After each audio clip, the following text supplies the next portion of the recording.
Welcome to our weekly Positivity Bias class. With us this evening, we have Maj Jeff Sack, U.S. retired Army, Sergeant in the Chicago Police Department, retired, and Dr. Zev Elias, United States Air Force and Trauma 1 ER Neurosurgeon. We're looking at Chapter 3, What Are Humans Made Of? And we're going to be talking about Viktor Frankl. Now, Viktor Frankl is the author of the book Man's Search for Meaning.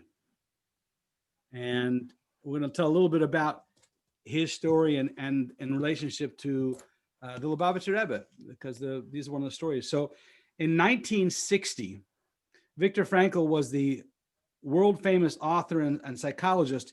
At that point, he was ready to uproot his whole life, all of his research, his clinical practice, and his family, and just move to Australia.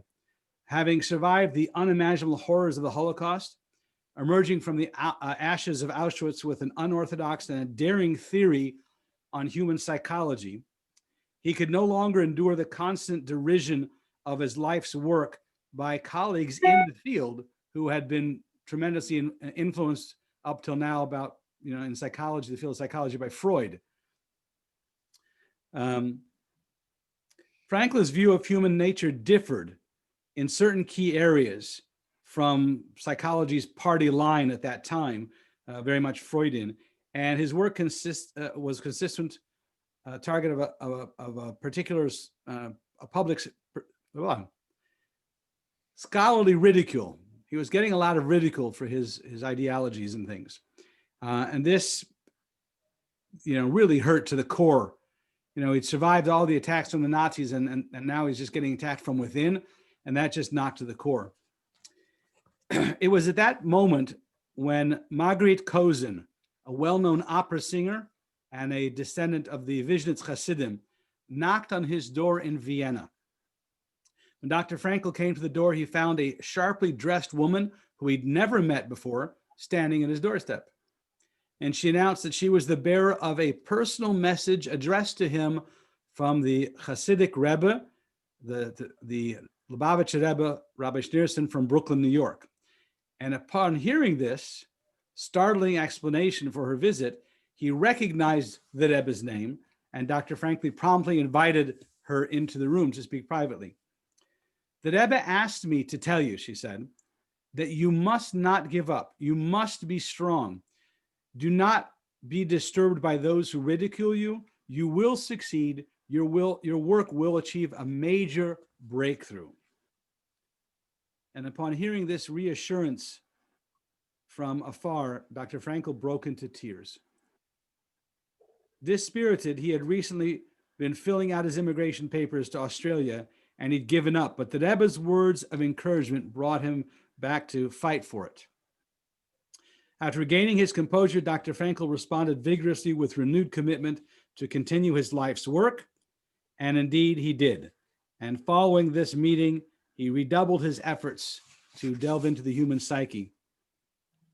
And not long after that, his magnum opus, Man's Search for Meaning, was translated into English, sparking immediate popular interest in his work and worldview.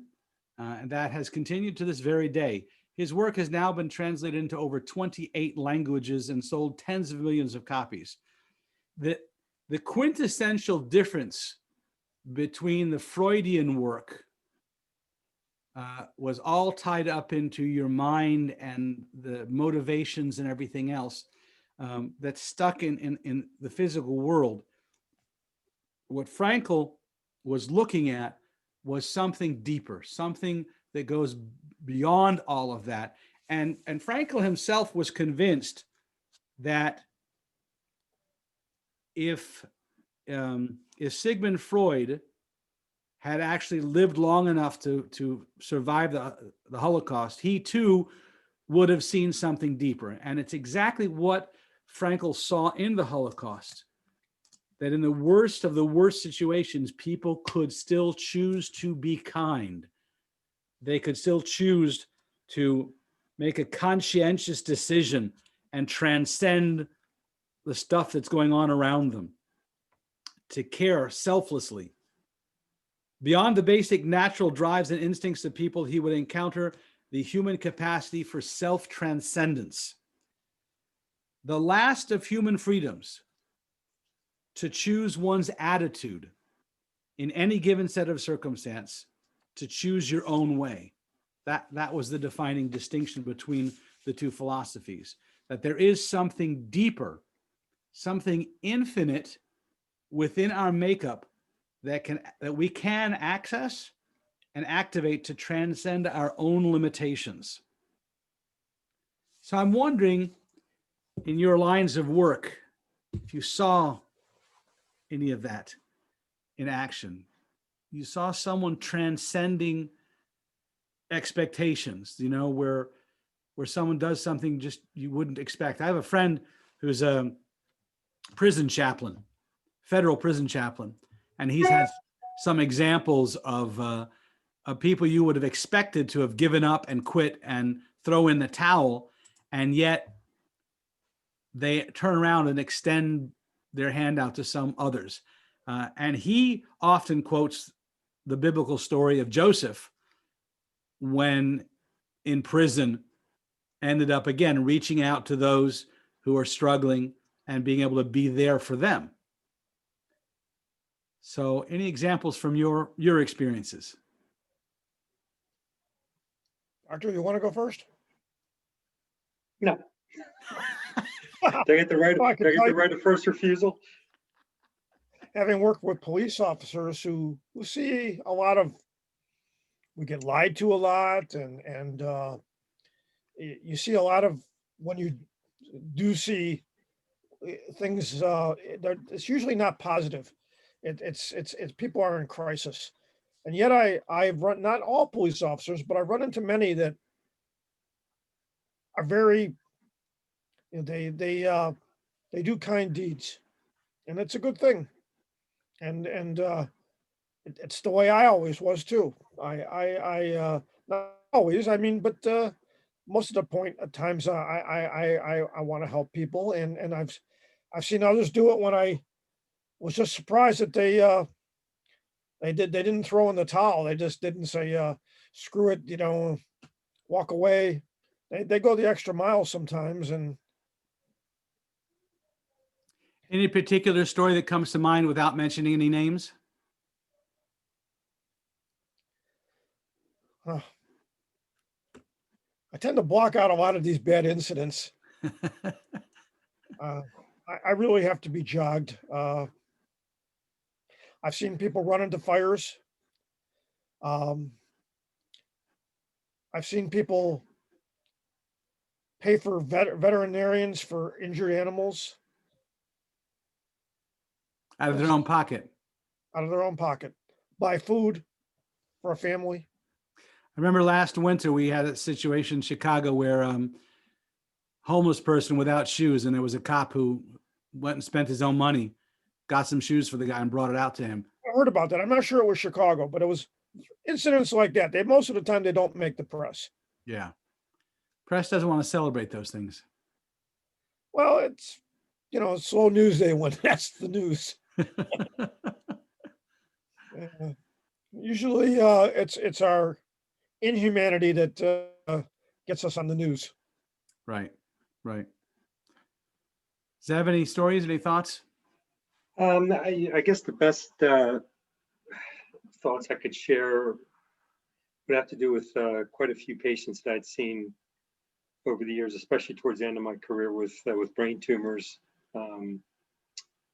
Some of them, you know, malignant, where there's not a lot of great hope for longevity, you know, for these folks, and their willingness to fight on was really very much an inspiration, you know, not only to me, but to their families, I'm sure. And at the times when they would lose the battle, I made a kind of my own realization when I lost my father 25 years ago now, that we kind of forget the family. We focus, you know, medical care directly on the patients, but quite often we'll forget the family. And so what I started doing after I lost my own father was if I heard that a patient had died, I would call the family and speak with them. Yeah. And, that seemingly small gesture meant a lot to them. Yeah. Actually, I'm amazed at the advances in your field too, by the way, that you can use scopes for surgery for the brain. It's just, I find it amazing. In limited circumstances, yeah. It has to be primarily in a fluid-filled cavity in the ventricles. We use scopes more often there than anywhere else, but yeah. I mean, I heard about a guy whose tumor was removed and he went home the same day. That's, I Yeah. just never thought about brain surgery as being something you go home the same day. And it depends on the kind of tumor. It depends how they did after the surgery and that kind of stuff. But that's unusual. Sorry to deviate from what we're doing. Talk about positivity. Yeah. So, Well, yeah. So it's a challenge. It is a challenge, and we have to, actively pursue finding the positive things to think about. Here in our era of the pandemic. you didn't mention about how we witnessed acts of kindness during the Holocaust, that when people were really at their, they're near death themselves and still looking out for other people. Not what Freud would have expected. Right. And I think that's what he was looking at and noticing. There's another book called The Choice by Edith Eger. And she shares her Holocaust stories and the times when she made some choices. And each step along the way, she made some really difficult choices.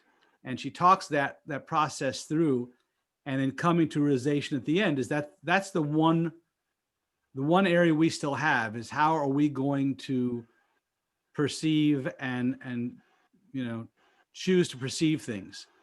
We may not always have choices of what we're going to do. Sometimes those things are taken away from us, whether that's military, whether that's prison, you don't always get the choice of what's going to happen, but you have the choice in how you're going to react to it. You're going to have the choice in how you're going to perceive it.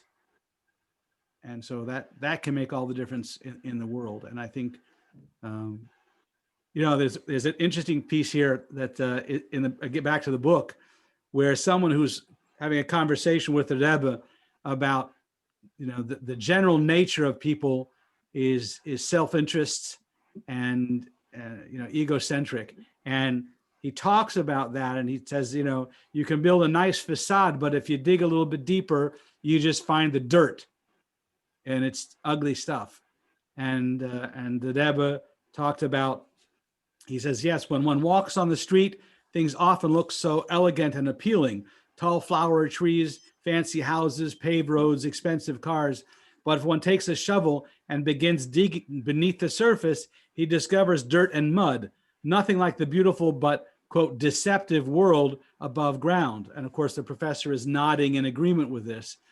The Rebbe then says, but if we're to give up, rather than dig deeper, if we dig even deeper still, we would eventually encounter minerals and diamonds and precious things. Don't give up. Yeah. There might be more later. Yeah. Right. So again, the Rebbe is saying is that, it's easy to give up in the hard times, but if we have to dig deeper and deeper, the more we dig, that's when we start finding the emeralds, the real jewels. And this is the work of Dr. Frankl, is that, people have an intrinsic, oftentimes it's very deep, but they have an intrinsic soul connection with spiritual things that allows them to transcend all of the human challenges and go, even deeper still. And that's where you really begin to see where the gold comes out, right? The Rebbe shows here that from the work of Viktor Frankl, that faith in God and a religious inclination in general, which gives meaning to life, this is one of the most effective ways of healing. seeing that transcendent piece of that. And I think that's the most important part, is being able to see the soul, seeing the spiritual part of things, and then can bring some healing. Zev, you want to bring some interesting insights from your wife's organization about that topic? Sure. Yeah, my wife started an organization in 2011 called Heroes to Heroes, where American veterans with PTSD who have attempted suicide, also moral injury, not just PTSD, who have attempted suicide, take trips to Israel to reconnect with their faith. And they're in the process of doing a study now, and they asked these veterans prior to going on the trip, what do you believe God thinks of you? And 80% of them say, God wishes I were dead. So they've totally lost the connection. But by traveling to Israel, and they visit, the majority, 99% of these are non-Jewish veterans, as is, the population basically. By going to Israel and walking where Jesus walked, and they get baptized in the Jordan River, over a 10-day period, they're able to get reconnected, with whoever they believe is upstairs, and that'll be different, obviously, for every religion. There have also been Muslims that have attended this trip as well. And since she's taken at this point over 300 veterans, and none of them have attempted suicide since then. So this is being studied, by a moral injury expert. Who's doing ongoing study.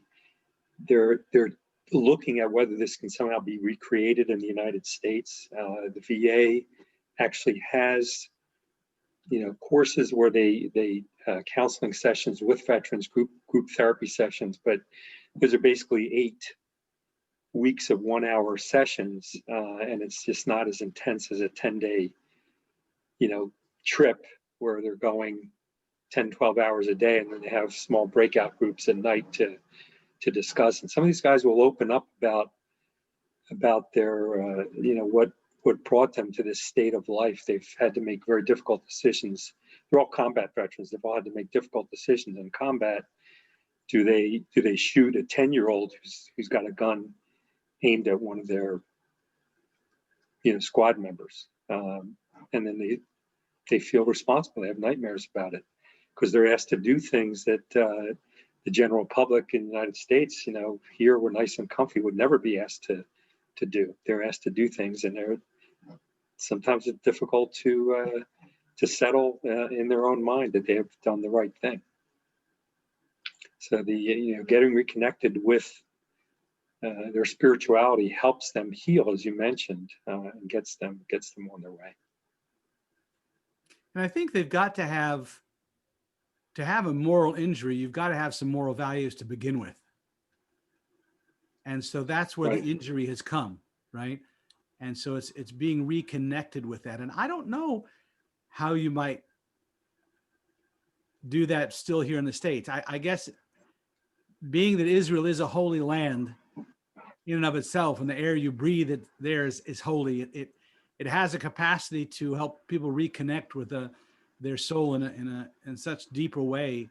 Be interesting to see if how it would be done here in the United States. But certainly, it certainly can be done, because you certainly see a religious awakening in people all the time, and they don't have to go to Israel to do it. But yeah, it comes down to connecting with the soul, connecting with that infinite aspect that's within every one of us, and in that reconnecting to the spirit, knowing that we have an infinite more capacity to give and choose, the good things. Choose life. Choose life. Yeah. By activating the inner point of the ultimate meaning to life, a person can escape the quicksand of self-centered obsessions and truly become holy.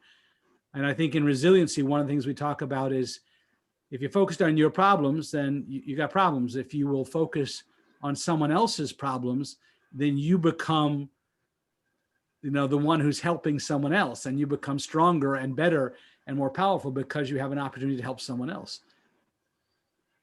Yeah, a lot of the veterans that go on this trip, and these are groups of 12 veterans and 2 coaches. The coaches are alumni, if you will, of the program themselves. So they come back and they help other veterans as well, just as you mentioned.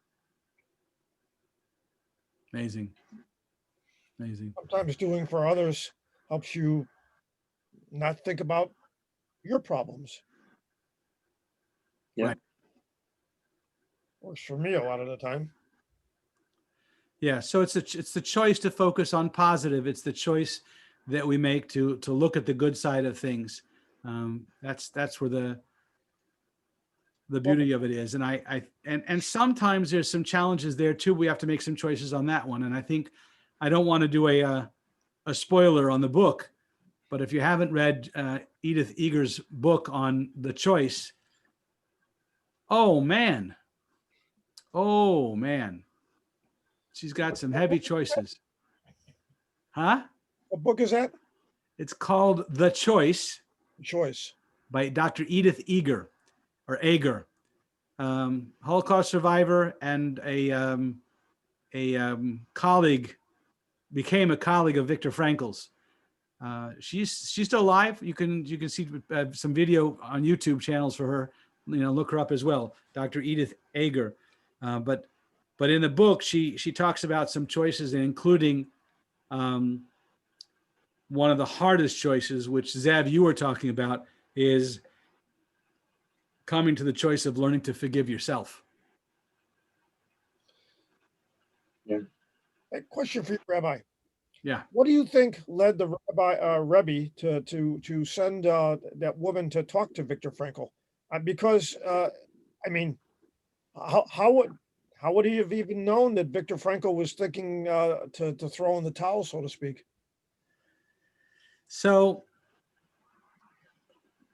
amongst the Hasidim, we look at the concept called the neshama klali. All of us have our own soul, but our soul is a part of a larger connection. So think of it as if you look at the leaves on a tree, the leaves are connected to branches, the branches are connected to larger branches, those are connected to the trunk. And then the trunk is the source of all of those things. So when we think of a nasi, a prince, think back to the Moses of his generation, right? So if you look at some of the neshama klali is a general soul, which is the root of all the other souls, or the foundation of all the other souls in that generation. And so there would be an intrinsic spiritual connection to anyone within the generation. So certainly the Rebbe was a voracious reader and was in touch with things going on with Jews all over the world. He certainly was following a lot of scientific studies. He may have followed the studies about, Viktor Frankl and Freud, and be able to reach out when he sees that someone was struggling with something.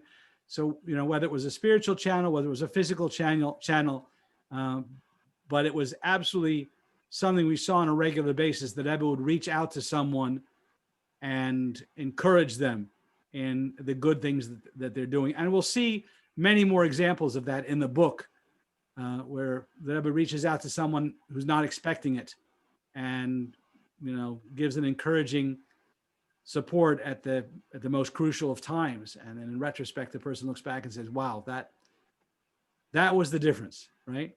And I think we've all done that at different times in different places, where you see someone who's struggling and you take, because you care, you step up and you share a few words. That help. In this case, it was just the right words. Yeah. Very fortuitous. And sometimes it's the right words from the right person.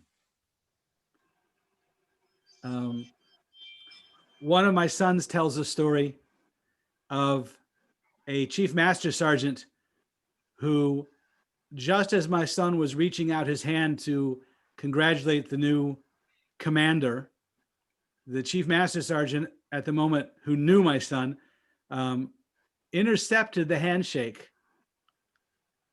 and coined my son while turning to the commander, the new commander, and saying, watch this one.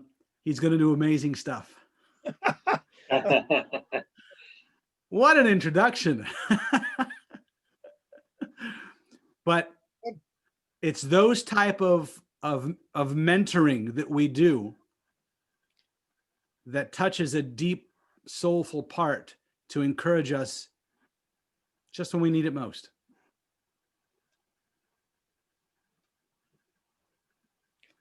So yeah, that had been the mentoring actually, you know, towards the end of my career was actually what kept me going and interested and engaged, you know, in medicine, you know, teaching the next generation of surgeons, you know, how to perform surgery, how to think about different kinds of problems. And so that to me became very interesting in its own challenge, which I had not done earlier in my career. We did not have a training program when I started at hospital 16 years ago.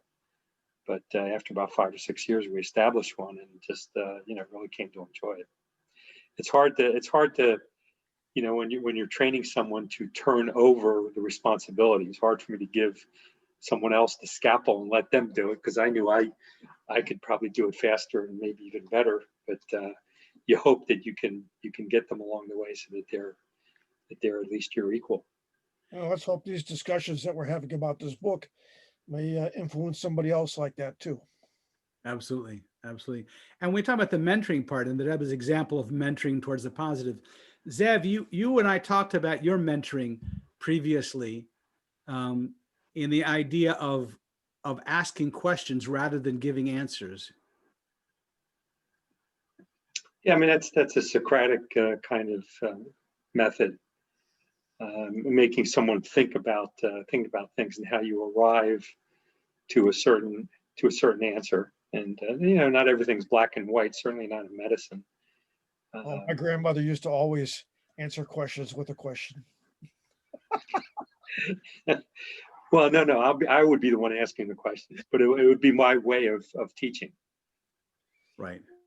And that's the way you find out. Really, it's the only real way for you to find out what someone knows and what they're lacking, and where you need to focus your attention. Well, But you have to do it in a non-threatening just fashion. to evade or give herself some time to think. It was a delaying tactic. Sure. Excellent. Well, again, thank you so much for joining us. And next week we'll be looking at chapter 4.